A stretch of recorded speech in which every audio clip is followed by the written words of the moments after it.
তৃণমূল কংগ্রেসের সৈনিক হিসেবে আমি দলের আমার নেত্রী মমতা বন্দ্যোপাধ্যায়, আমার সেনাপতি অভিষেক বন্দ্যোপাধ্যায়, দল আজ আর যা উন্নয়ন হয়েছে আর মানুষের পাশে যেভাবে আছে, 250 সিট জেতার জায়গায় আছে, যাতে কোথাও কোনো তুষ্টি বেশি না হয়ে যায়। আমি ব্যক্তিগতভাবে কর্মী হিসেবে একটা পোস্ট করেছি, এর বাইরে কিছু না।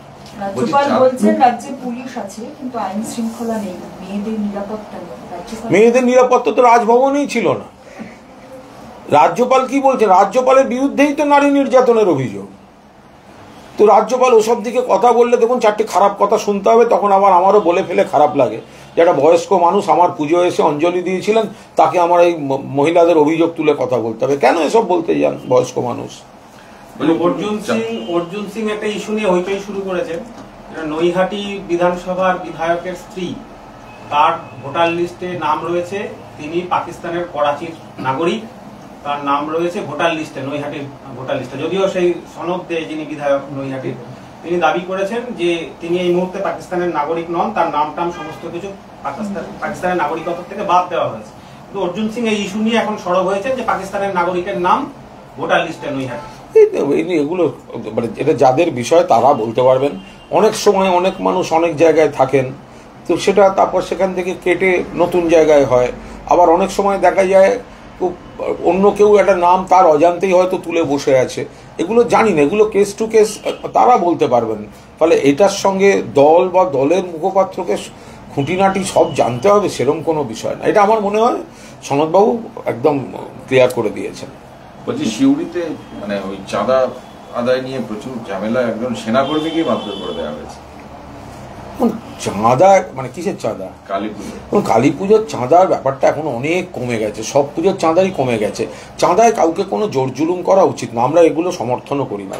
সরকার দেখুন, আগে এইসব কালী পুজোর সময় রাস্তাঘাট, বিশেষ করে যেসব এদিক ওদিক যাওয়া, সেখানে গাড়ি থামিয়ে করে চাঁদা তোলা, এগুলো অনেক বেশি ছিল। এখন সেগুলো কার্যত নেই। যদি কোথাও কিছু হয়েও থাকে জোর জুলুম, সেগুলো অবাঞ্ছিত, সেগুলো নিশ্চয়ই দেখবে।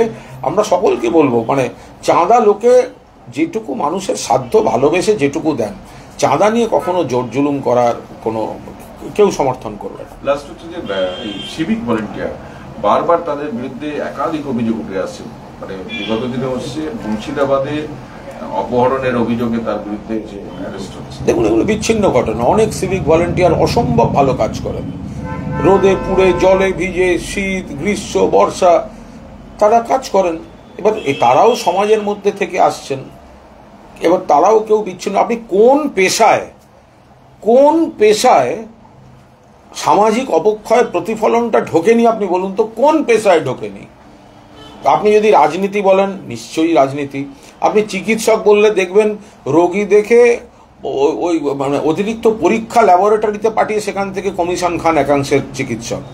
আপনি সাংবাদিকতাও ধরুন, আপনি সমাজের যেখানে সব পেশা আছে, তো বেছে বেছে একটা সিভিক ভলেন্টিয়ার গরিব ছেলে মেয়েগুলো কাজ করে খাচ্ছে, তাদের টার্গেট করার কি মানে আছে? যদি কেউ খারাপ করে থাকে সে তার শাস্তি পাবে।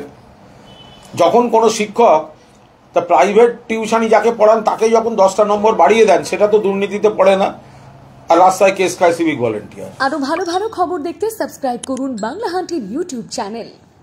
বাংলা হান্টের আরো খবর দেখতে নজর রাখুন। বাংলা খবর মানেই বাংলা হান্ট।